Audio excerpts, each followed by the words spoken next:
Ang tahanan na dapat ay kanlungan ng kapayapaan, biglang binalot ng dugo at katahimikan. Noong umaga ng Agosto 7, 2026, isang madilim na kabanata ang yumanig hindi lamang sa bansang Thailand, kundi sa buong mundo. Nagsimula ang lahat sa isang bahay sa Nonthaburi, kung saan pinaslang ng isang 14 anyos na estudyante ang kanyang sariling lolo at lola.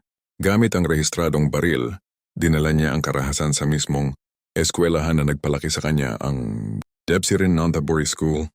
Sa labas ng kabisera ng Bangkok, sa loob ng ilang minutong pamamaril, umabot sa 9 na katao ang nasawi.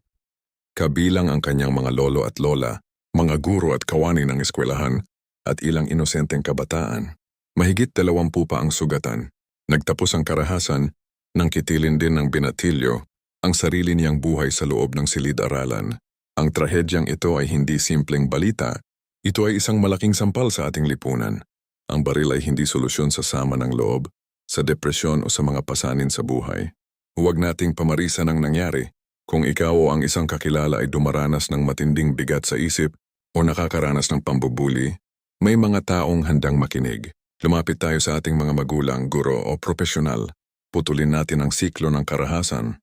Dahil ang buhay ay sagrado at ang paaralan ay dapat manatiling ligtas na tahanan ng mga pangarap, hindi libingan ng takot.